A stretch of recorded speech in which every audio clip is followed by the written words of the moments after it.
have joined already and more people are trickling in. How about we give about 2 to 3 minutes for people to trickle in, and then I'll start off by introducing our amazing panelists.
And if people can hear church bells, I'm in Montreal and it's noon and the cathedral bells are ringing behind me.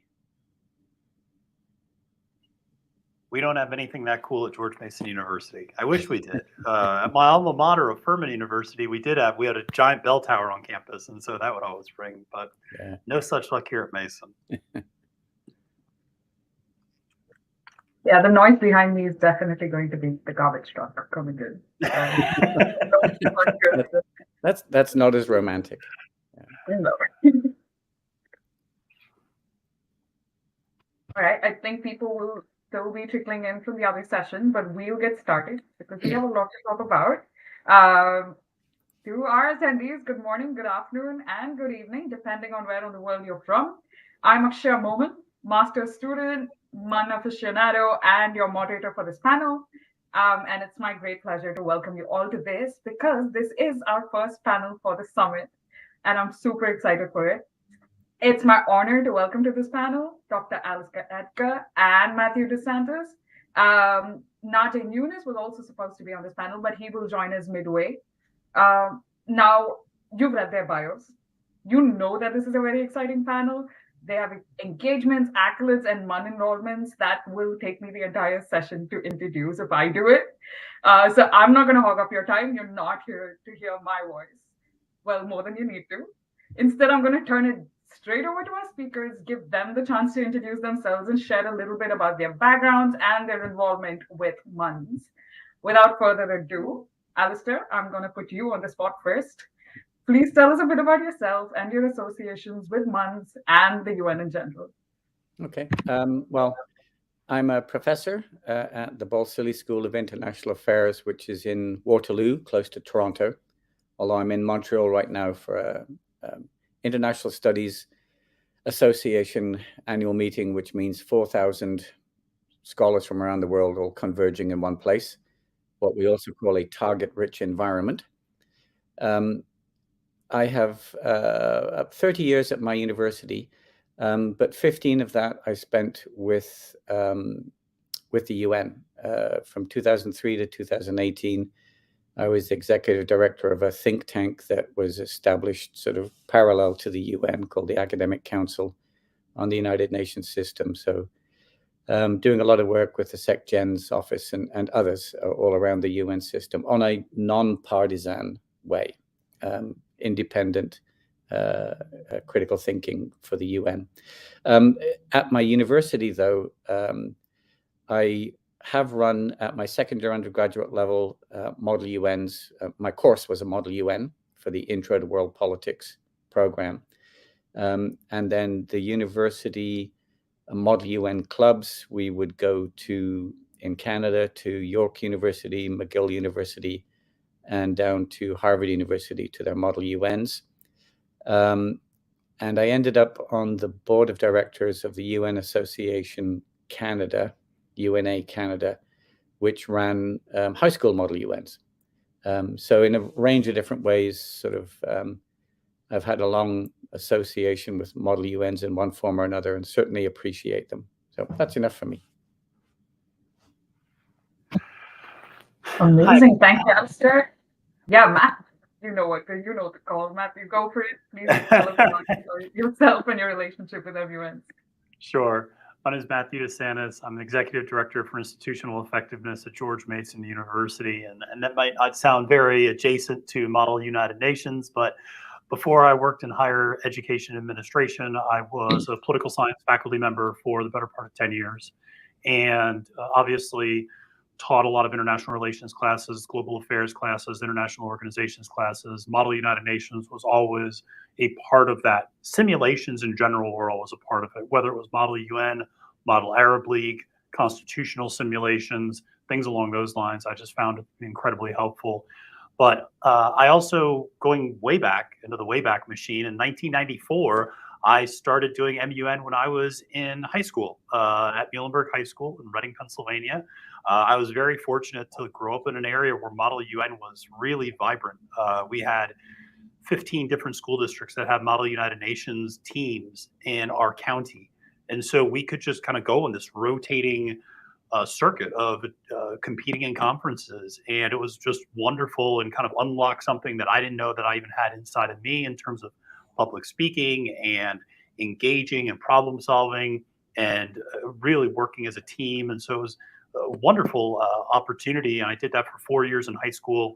Then when I was a faculty member at Guilford Technical Community College, I had a student who approached me who had heard about Model UN and was kind of interested in starting a club. And I thought that might be a little bit of a challenge at a community college. It's a commuter school. You don't have dorms where you can meet at 7 o'clock at night for a meeting or something like that. And but we started a club, and son of a gun, if we didn't get about 15, 20 people who were interested. And within about 2 years, we were winning awards, outstanding delegation awards, different regional conferences. And we were one of only 2 community colleges in North Carolina to have a Model United Nations team. So it's really great to see. And then I managed to serve as on the board of directors for the Southern Regional Model United Nations for several years as part of that role. So love Model United Nations, and it's been a big part of my career to this point.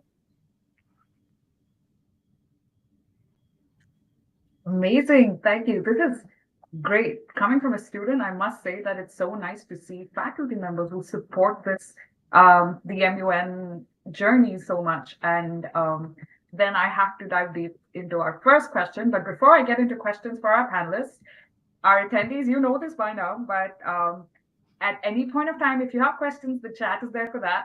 But also if you have questions, feel free to raise your hand, and as the minute the floor is open, we'll add you on stage and you can talk to Matthew and Alistair directly. But let's get straight into our first question. You guys hinted a little into that in your introductions, but is there a way that we can integrate MUNs more into the curricula? What would you say are the benefits or the drawbacks of doing that?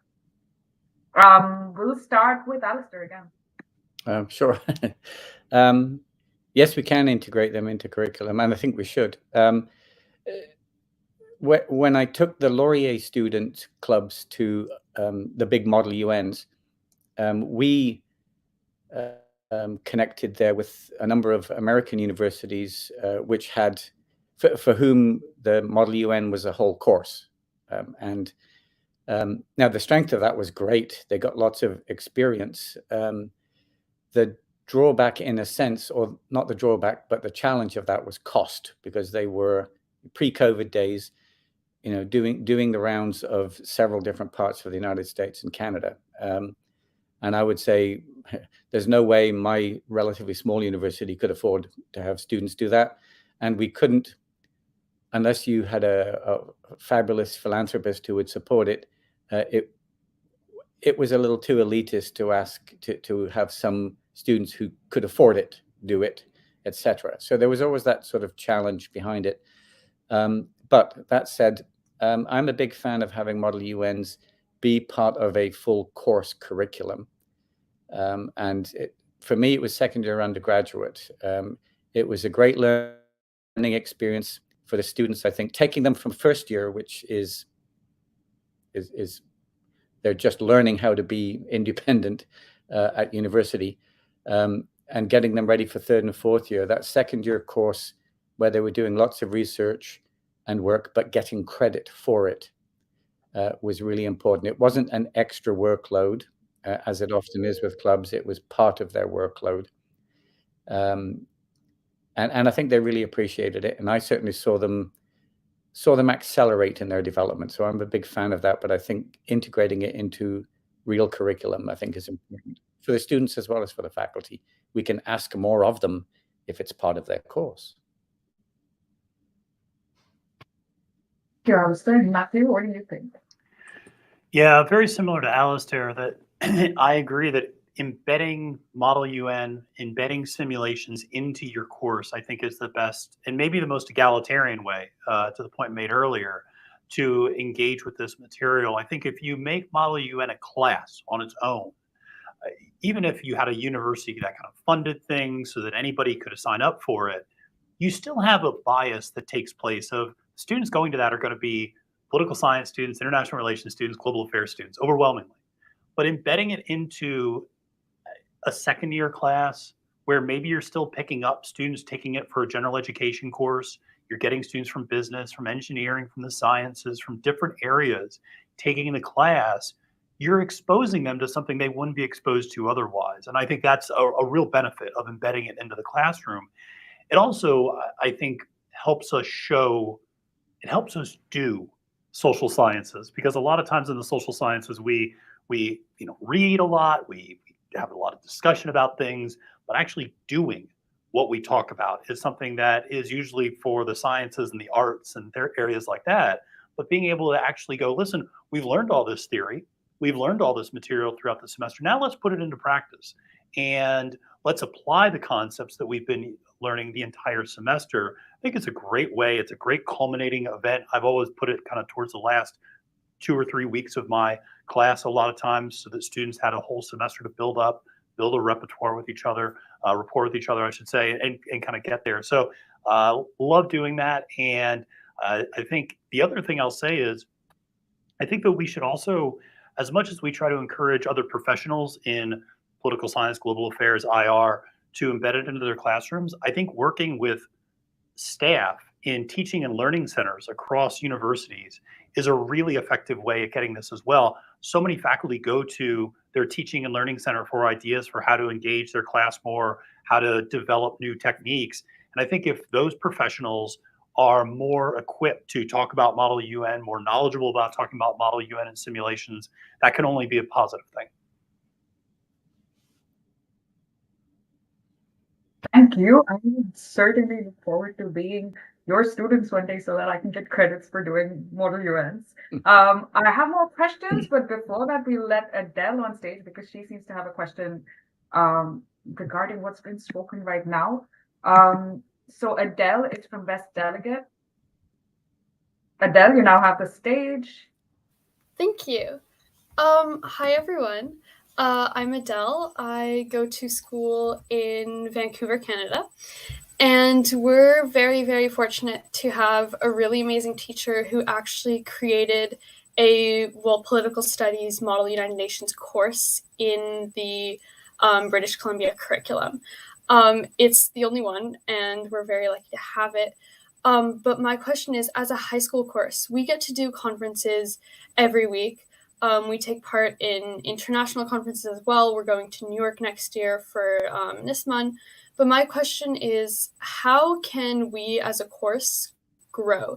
Because we feel kind of limited in our resources, and especially as high school students, in what we can do. Yeah, thank you. Let me throw in one quick suggestion. Oh, by the way, congratulations on living in Vancouver.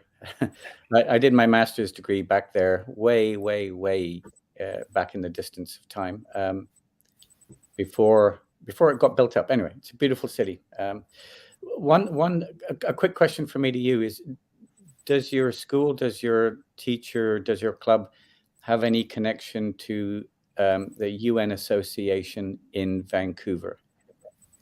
We actually had, we were very fortunate to have Jamie Webb, who's the CEO of UNACAN, come in and do speeches. And we actually bring in, we have ministers. We had, Minister Ma come in, and we had, members of parliament, like Patrick Weiler come in this year. Good. And we get to write, bills, which is pretty special, but we don't have any like direct connections. How would we go about making those? Well, you've already got the first thing, which is Jamie. She's just taken up the role because I knew her predecessor for a long time. They're very keen. UNA Canada is very keen on doing this, and I'm no longer on the board of directors, but we had developed a curriculum for everything from, I think, JKSK up to grade 12, 13. Well, in Ontario, when it used to be 13. On UN studies. So I was going to say they may still have that, but I'd say get back in touch with Jamie, or get your teacher to get back in touch with UNA Canada for whatever resources they have, but also in Ottawa, they're extremely well respected and well connected. And it may well be that they can help put you in touch with other school MUNs around Canada, but also with more resources. People with, it's a sad fact of capitalist life, people with money, but you can do a lot of things if you have funding to support you. So it may be that they can help you that way. I'd certainly encourage you to do that. And if there's obviously no trouble with you doing that, but if you have any difficulties, actually, I can always connect you guys to me and I can put you in touch with Jamie. Thank you so much. I'll just add very quickly that one of the things I've noticed in my time as a faculty advisor was that a lot of conferences that might be for college MUN participants will also accept high school teams coming and participating. And I think that's also a great way of just expanding your repertoire, expanding your skills, and expanding your networking base, meeting more people and having more opportunities to engage with people at the four-year institution level and the college level. So I don't know what sort of opportunities that might exist there in Canada, but that's something which I've personally always really appreciated, going to some of these conferences. And while it may be 50 or 60 colleges and universities, there's usually at least 2 or 3 high school delegations that come in and compete as well. That's a really great learning experience and growing experience for them. Thank you. Amazing. Adele, do you think that's answered your question? Amazing. Then what I'm going to do is, Adele and any of our attendees, feel free to just write to us at events, and we will get you in touch with our panelists if you want to get in touch with them. And I feel like there's something that both of you hinted at when you were speaking about, which is about just the cost that it takes to either attend or put up an MUN. And I think, how do you think schools or universities could get engaged in making MUNs more accessible to people across all echelons of society, not just the elites, as you put it, Alistair? This time I'm going to put you on the spot first, Matthew, so go for it. Yeah, thank you. So I can speak to this a little bit, having been a faculty advisor at a community college where my students, I'll just be very honest, my students, the first time we went to a conference, we had to go to Goodwill and pick out suits and ties because a lot of my students didn't have Western business attire to wear at the conference. And I had a student, God bless him, I taught him how to tie a tie, or I tied the tie for him, took it off my head, put it on his head. 3 years later, he comes back to me, goes, "Can you tie my tie?" And I go, "I thought you learned how to do that." He goes, "No, I've just been wearing the same tie that you've tied for the last 3 years." So, it is, you have those moments, which just, crack me up. But one of the things I'll say is, I think that I found it to be incredibly helpful to be a very strong promoter and advocate of my team. Because when I first started, I paid out of pocket for a lot of things. Like I was just paying for conference registration or hotel costs or things like that to try to travel down there because I knew there would be this benefit. And as soon as we got down there, I would write press releases. I would write little blurbs that the college could push out because I knew it was a big deal for the community college to show, hey, we have students competing against big time four-year institutions and doing this thing. And the second we started getting a little bit of success, suddenly the money started opening up. Suddenly the administration was happy to pay for the cost of overnight, conferences and transportation and per diems and all these other things. So I think the more you can advocate, the better off it is. And I'll also say those advocating, pushing out press releases, doing stories in the local press, it got the attention of local benefactors in North Carolina. And suddenly you had wealthy individuals, to Alistair's point earlier, who wanted to support the Model UN team in their own way and provided substantial donations to the college specifically earmarked for Model UN. So it ended up being something where, you kind of have to hustle a little bit early, I think, and just really push and be aggressive and be self-promoting. But that's the best way to kind of get that attention and eventually raise that money. But it could be a little bit of an uphill battle the first few years that you're doing it. And I'll throw in a couple of things. One is, and I saw somebody on the chat function mention the same way. Back in the day, I think when I was young, we did have telephones. We had invented electricity, but we hadn't yet invented Zoom. So one can do much more, and people are not just much more willing, but also much more comfortable doing big events online. There are drawbacks to that. I mean, students in delegations negotiating in back rooms and signing off backroom deals and hustling into the front like you do in a real meeting. You can't do those things virtually. I mean, the physicality of it is very different. But so there are limitations, but one can do a lot much more cheaply and over a much broader global scale virtually. And that also means you can often bring in a much wider variety of speakers and others because they're not coming from all over the world. They're just clicking on their screen. So virtual is a great way to get people involved. Virtual does not replace in person. And as Matthew said, and what I found, I mean, I'm at a university. It's a small university. It had a small amount of money that it could pay for 50 students on a bus to go 200 kilometers. That was okay. But if you got in touch with, in my case, again, universities, the Alumni Association, you could find alumni who'd put in a little bit of money on a yearly basis, partly because, and I don't know how this works at high school levels and not in another country, donate to my university. It's a charitable designation. You get a tax receipt. So you can find ways to get donors. But the first year is usually, as Matthew said, is getting the word out.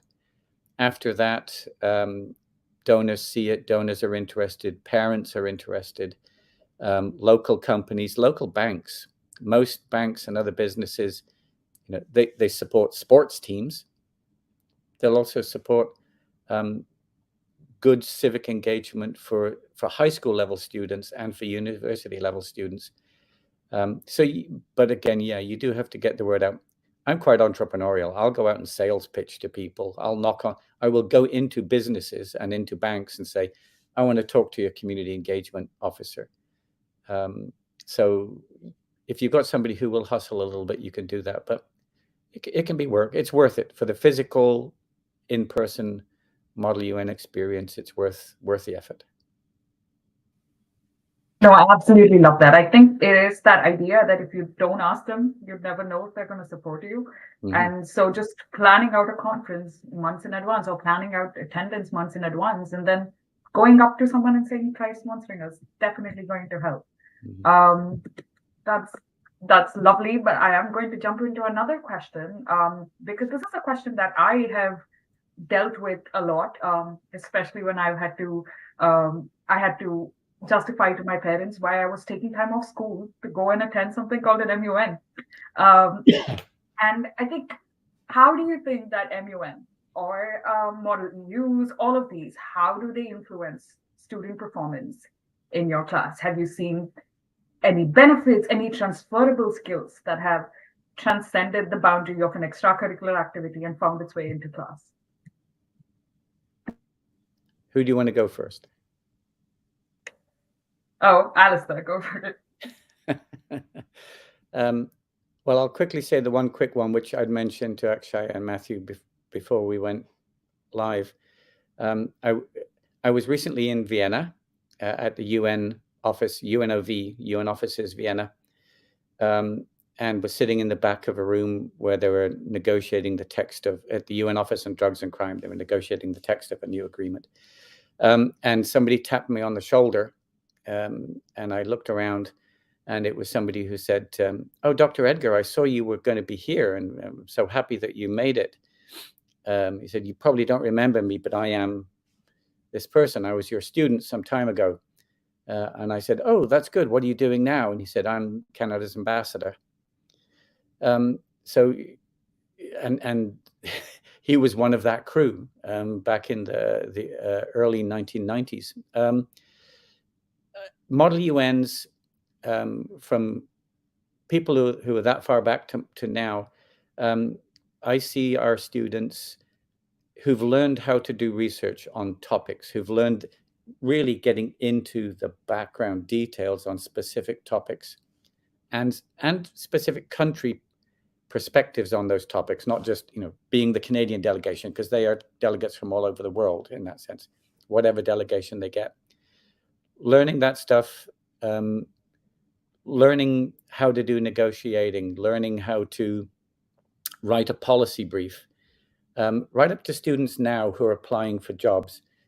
Those skills actually come across in interviews. And again, about 2 days ago, our Director of Research Services, with the International Day for Women, our Office of Research Services Director sent me a quick email saying they just had a dinner, and one of the women, young women who was at this dinner with her, she was asking about her career, and she said this woman had an interview for a government job and had told them about some of the work she had done in a Model UN role, and quoted something they had done at that role, and was offered the job. And afterwards, the interviewer had told her, "You got the job because of what you just told me there."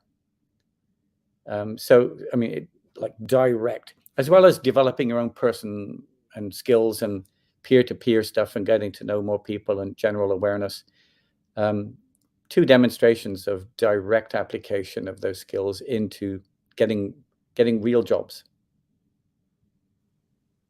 Yeah, just to follow up on Alistair's point, I think you can look at things like oral and written communication skills, critical thinking, problem solving, team building.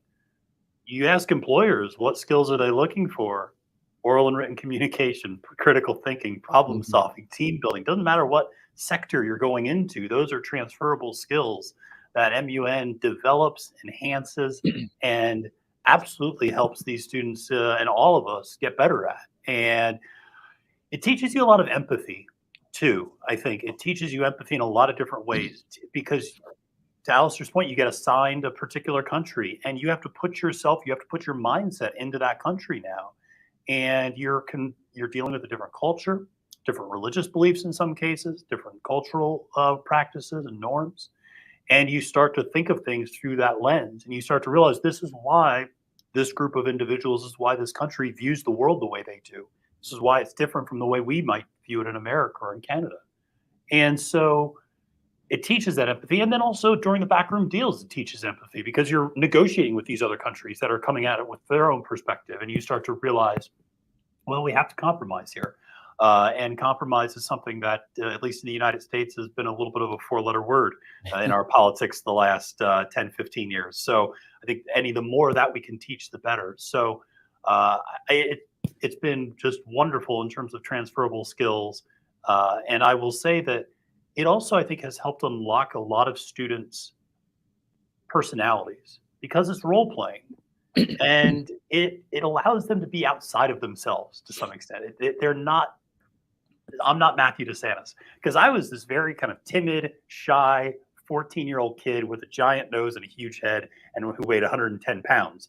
And so I didn't talk to anybody. But you put me in Model UN, where I represented the People's Republic of China in First Committee, which was military affairs. I was cutthroat. I mean, I just went after people. And I was a completely different person. And then as soon as Model UN was over, I went back to being very shy and awkward, teenager. But I've seen that transformation happen with other students, where they become completely different, and they just something unlocks inside of them, and something maybe they didn't even realize they had, and it pushes them in a new direction in terms of a career or what they want to do with their life. So it's incredibly rewarding. But yeah, you can tell your parents there's plenty of transferable skills that MUN has. So it's a very worthwhile activity. No, that's amazing, Matthew. And if I find myself 10 years down the line where you are, Matthew, or at least next year when I get into the job market where your student is, Alistair, where I'm able to quote an MUN and get a job, I will definitely come back to this moment and remember this. Before I get to the next question, we have Brian who's coming on with a question, and I believe he's eager to meet you as well, Matthew. So here we go, Ryan. The stage is yours.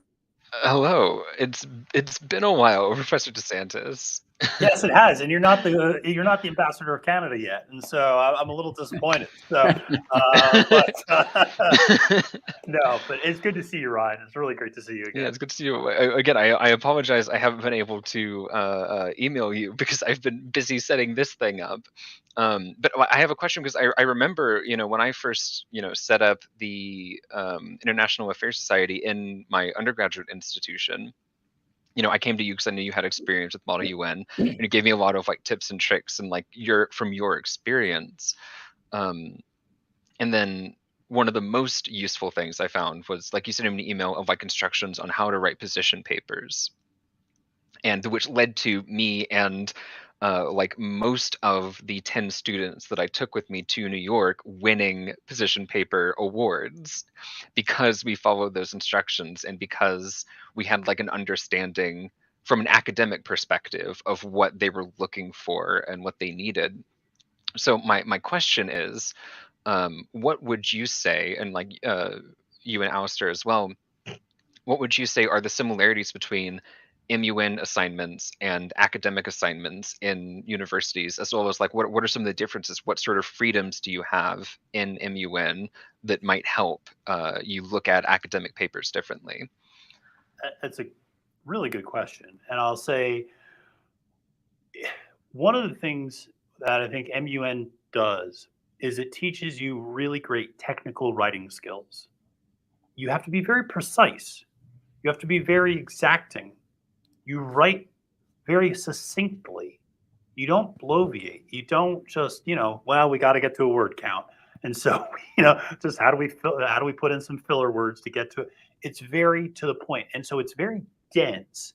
So in that regard, it is similar in some ways. I think Alistair can speak to this. I mean, it's very similar to a lit review to some extent when you're in grad school. I mean, where you have a wealth of information that you consolidate down to just a couple of pages to basically say, this is where we are in the discipline right now.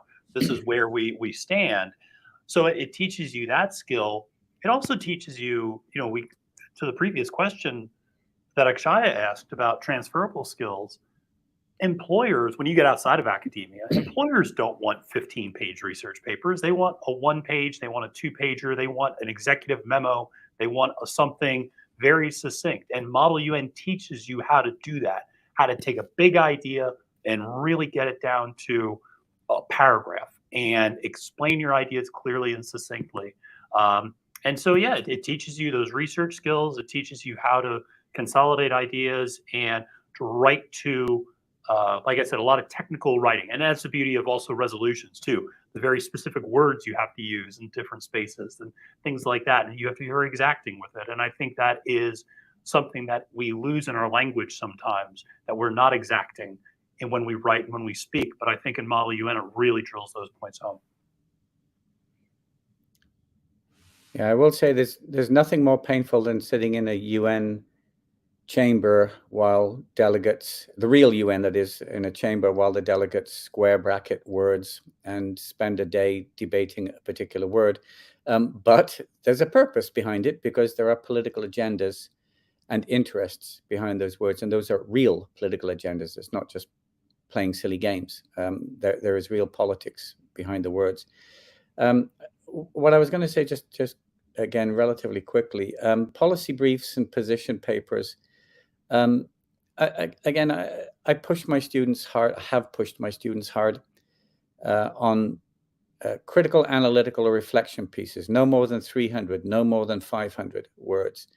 It's much harder to write 300 words than it is to write 3,000 words. There's no space for waffle. That doesn't mean you don't do the big thinking behind it. It just means that you do the big thinking. If you're the advisor to a minister, you do the big thinking, but the minister doesn't want all of that. The minister wants the 300 words. The minister has no time for anything else, but the minister also needs to be able to look over the shoulder and say, what the heck did you mean by that? And please explain it quickly. So those things are, I've seen my students working at NATO headquarters, working in Global Affairs Canada, working at the UN, working for Canada at the UN, all with that set of skills where they what is the problem? What is your recommendation? What are the 3 reasons why it is your recommendation? What does it cost? Because ministers always want to know what it costs.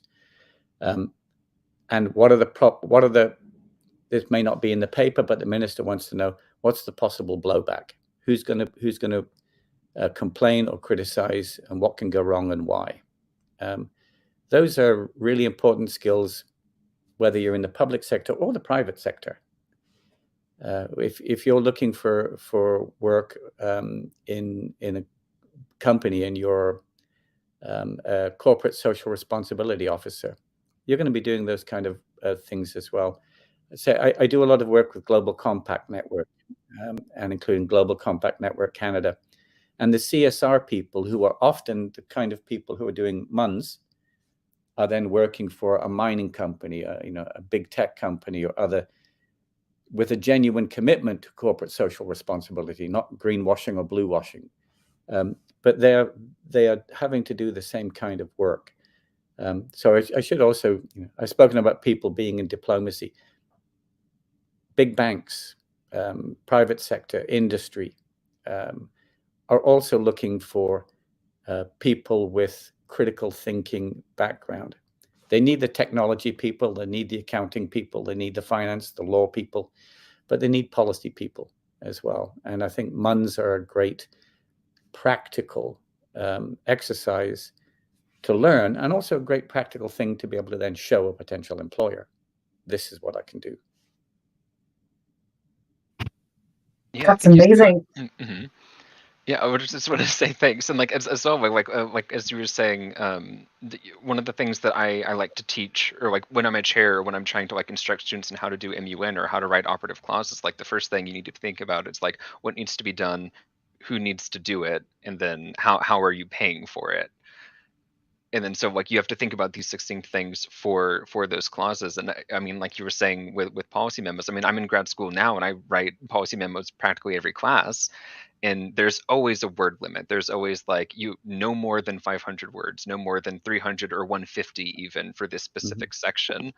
And I think, I think back to the instructions that Professor DeSantis sent me for those position papers on like how I have to, sometimes I'll write, 600, maybe 700 words that I then have to cut down into 300 and think very carefully about how to edit and how to cut. And, MUN really taught me how to do that. And I appreciate Mr. DeSantis and, MUN for helping me, do what I'm doing now in grad school.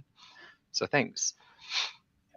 Thank you, Ryan. And thank you for waking up the student in me on a nice, what I thought was going to be a nice weekend.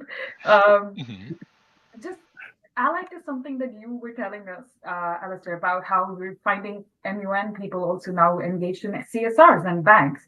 I think I'm trying to look at the flip side of that. I remember a WHO that I went into, where a WHO simulation, and where about 80 to 90% of us were political science students, social science students. Here we are, so many of us not understanding a word about malaria or dengue or whatever we were discussing at that time, sitting there talking policy. And I was so surprised, because I'm going to bring another member of my family into this. My sister, who studies public health and health science, who's engaged in health sciences, never took up an MUN because it was always seen as a social sciences activity. So how can schools engage in making MUNs more interdisciplinary? I know, Matthew, that you did speak about how even staff could be using it, and social science students definitely can be using it. But how do we extend beyond social sciences? We need to get to the engineering school because development is as much engineering as it is politics. So how do we do this? And Matthew, do you want to go first on it? Yeah, sure. So I'll say that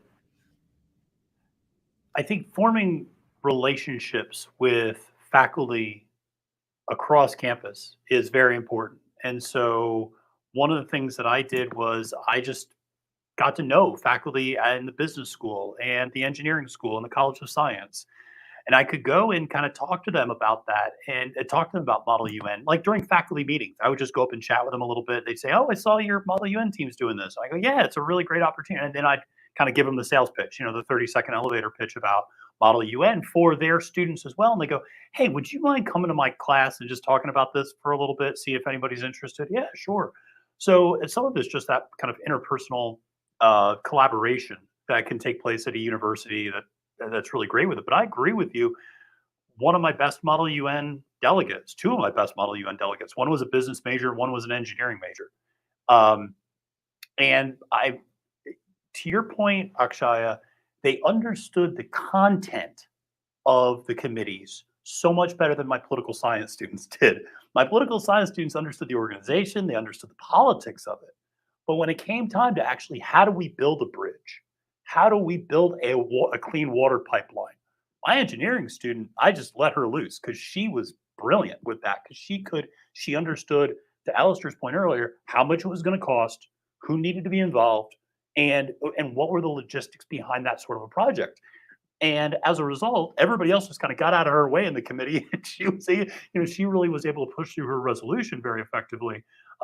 My business student understood financing very well, understood the way money works, understood we just can't throw around pie in the sky numbers. These are what's realistic for these different types of simulations. What are these different groups and NGOs and IGOs? What do they actually have available at their resource disposal? So bringing in people from other disciplines is so critical. And then using, once you get one or two of those students in, using them as acolytes in a lot of ways, using them to kind of get their friends and to speak among their circle of friends and come back and talk to the students after they leave, after they graduate, I think is so important as well. But absolutely want to get this outside of just the social sciences. Amazing. Alistair, your views on that? Yeah, and I'm also reading some conversation from Jennifer Melton in the side as well, and agreeing with what Jennifer's observations are. Yeah, again, it may be I'm kind of lucky where I am, but we are a very multi and interdisciplinary environment here. The town I live in was where BlackBerry, the old telephone, handheld telephone, was created. We have Google, we have the Perimeter Institute for Quantum Theory, Theoretical Physics here. So our students work with the business school, which is a signatory to Principles for Responsible Management Education, which is Global Compact Prime. The university is a signatory to the SDGs and tries to the Sustainable Development Goals. But that also means our engineering department, our business people, the computer people, quantum theory folks, the law students, everybody is engaged in one way or another in the big picture I would call UN-related framing. So we have folks doing all kinds of different things related to this. So if it's people in the business section, if they're going to work for one of the major banks, they're also thinking responsible management education. At the Lazaridis Business School, our geology people, our wetlands, cold water research people. We have the UN University, what's it called? UN University Water, Environment and Health, UNU INWE. So the technical people are very involved in what we're doing. So I have the luxury in that sense that it's already happening, but it hasn't. I mean, I've been here 30 years. It wasn't happening before. It's been the last 20 years or so that this has really become more normalized, that we all work together, cross-disciplinary, interdisciplinary, and multidisciplinary, all three. So some parts of the world, it's a struggle. I must admit, where I am, it's not. If I need somebody who can figure out about the use of algorithms to search for online radicalization of individuals, well, we've got people who do that, and so we have a little team that will investigate. So I guess I speak from a position of luxury like that, but one that was worked to create, and you can create it. Oh, that's amazing. Thank you.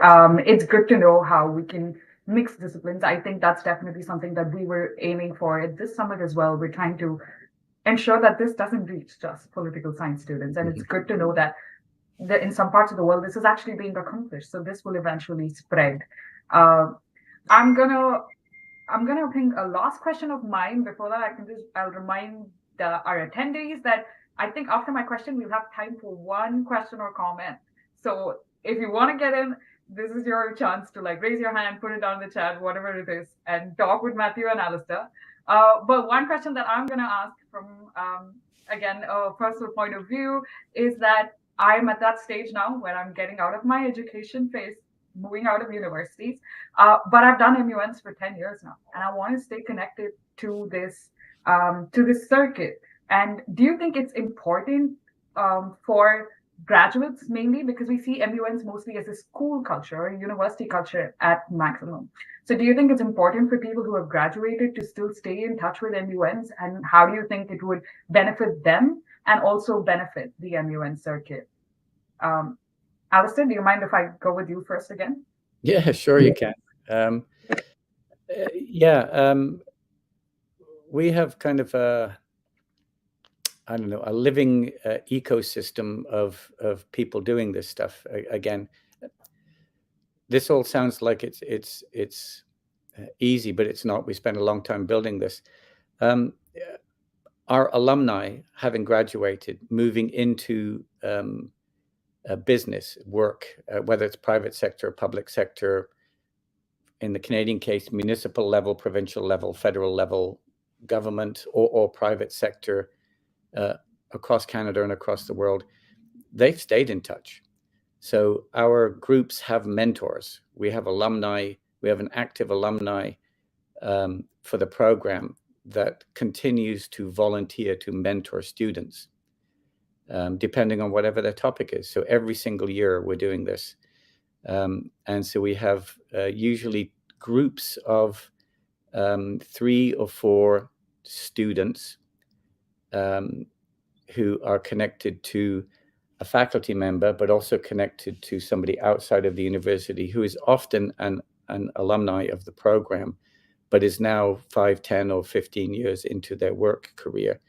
And they continue to work with that. And they often end up with a small team from where they're working, joining and advising the students over a period of a year as those students develop position papers and things like that. So we have that already. We haven't had a struggle to build. Well, we've built it. We don't have a struggle to maintain it, because the students who go through it really have enjoyed it, and they continue to enjoy it.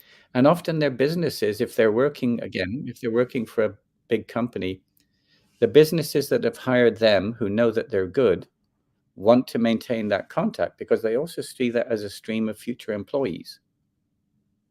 It's very practical. They know they've got good people, and they know those people are in touch with a good program, so they want to maintain that feeder stream of more good people coming in. So it works really nicely on this side of the equation, anyway. Yeah, so I'll follow up on this point with Alistair, but I think that it is incredibly important for graduates to continue to maintain a relationship with MUN. And I think there's a variety of ways to do it. Obviously, staying in touch with your alumni network.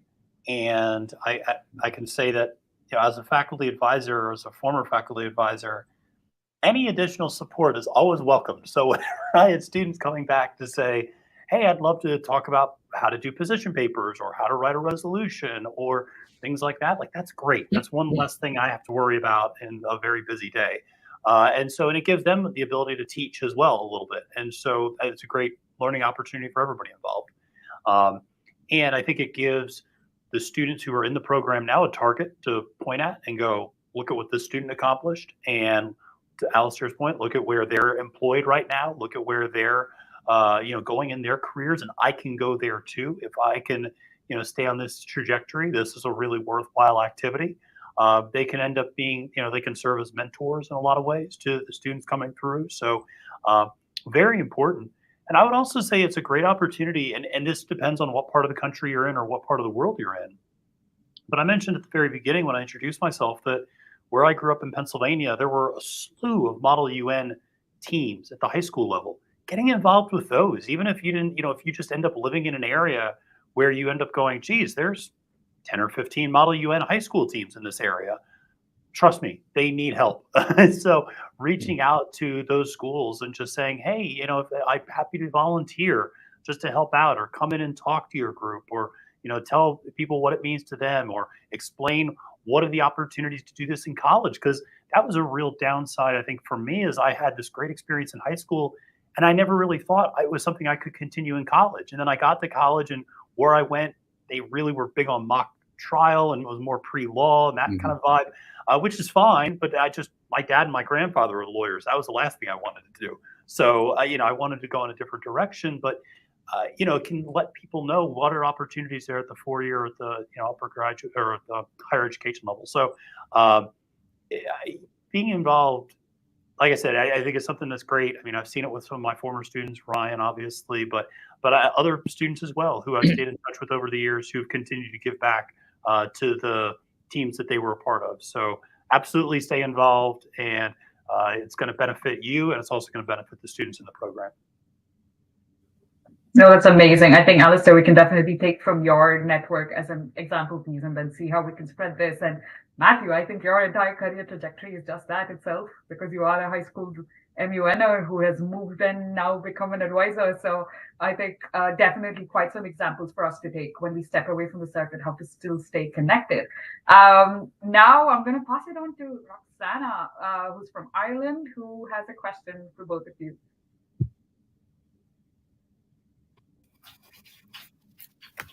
Hello. So I first want to thank you for the speakers for being with us today. And I would like to ask them, what would be their advice on a starting point in implementing a module like this in a school or university? Like where we should start and who we should contact or talk with or try to kind of convince to help us and get into this project. Thank you.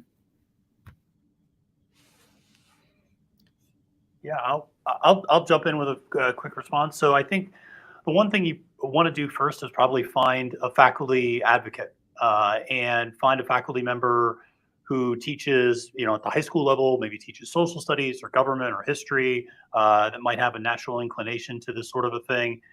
Explain what it is if they don't know much about it, kind of talk to them a little bit about it, and show some excitement and enthusiasm around it. At the higher education level, obviously, going to a political science, government, international relations, global affairs department, and seeing if there are faculty who are interested in this, because then they can kind of usher this process through the bureaucratic red tape that exists in education sometimes in terms of getting this into a class, getting this, figuring out what's going to be the best way to build this up. Because especially in higher education, you can do a multitude of different things. It could end up being a 1-credit class. It could end up being a 3-credit class. It could end up being a module within a class that we talked about before. But I think finding a faculty advocate is, I think, a kind of a pretty important first step, or talking to administration at your school, wherever that is, and showing not just that you have excitement, but maybe there's a group of people that have that excitement as well. And that was something where when I was approached to be a faculty advisor, I was skeptical initially because it was just one person who came to me. But the next time he came back, he brought 5 more people. And I said, okay, well, let's do this then. And that was a great thing. So I think finding those champions on your campus is really important. But Alistair, I'll turn things over to you. Yeah, quick question for you, Roxana. Are you in high school or are you in university there? So I graduated from University College Dublin. Okay. Yeah. I was there a couple of years ago, actually. Okay, so at the university level, because I'm much less familiar with, I mean, I've been a speaker at high school model UNs, but I haven't been establishing things at high schools. At university, as Matthew said, one touchstone, one thing to look for is who's the prof or profs who teach UN or international organization. So you want to find a faculty champion. That would be a great start. On the administrative side, dean of students is always the place to go. In a practical sense, the dean of students is always looking for good project. Assuming there's not a model UN group already, assuming this is new land. The dean of students is always looking for programs that can engage students, because they're also trying to recruit students, but looking for programs to engage students, and things that might, again, look attractive to alumni and others. So Dean of Students Office is an administrative place to go. At my university, it would also be the Center for Teaching and Learning. You go and talk to them because they are the professional staff who are there for student learning, and the faculty member, whatever department that might be. Now, that might be in my case, political science, but it might be in law, or it might be in business. You never know where you're going to find that person. So those would be the three places: the staff one, Center for Teaching and Learning; the administrative one, which is usually the Dean of Students. The Dean might then say, in my case, go to VP, Vice President Academic, because that's often where the money is. And there's always a budget. It may not be a huge budget, but there's always a budget. But it's often sitting at VPA level, because VPAs have a little envelope of funding. And find that faculty member or members who will support it. If there's a group of you, as Matthew said, if there's a group of you, even better. If there's 5 or 10 students who are coming, even better. And you could look at existing student clubs. Is there anything like that? Is there something almost like that? Is there a political science students association, for example, that isn't a model UN, but is a student association? Go talk to them to get that push from the student side. That's amazing. Thank you, Roxana, for that question. That is a good question, and definitely a lot for us to learn from that. I think that sort of rounds us up right on time. The time in the session has definitely gone by very quick. I have too many questions still remaining for the two of you. Hopefully we can have you again sometime soon for an event. That being said, I just wanted to say thank you, Matthew. Thank you, Alistair, for being here, for taking time from an incredibly busy schedule to be there with us today. And we will look forward to hosting you in future WMD events. But until then, our attendees, if you have any questions for them, please send them our way, and we'll try to send them across to Matthew and Alistair and sort of have you connected if we can. And I'm going to log us off for now, end the session for now. But before that, if you can join us if everyone can, I'm going to say the shortcuts 1. So if everyone can type 1 on your keyboard, we can get a virtual round of applause, and that'll be nice. Yeah, that's very nice. And I'm going to give like a direct round of applause. But thank you so much, Matthew, Alistair, and we look forward to having you in future events. Thanks very much. Thank you so much for having me.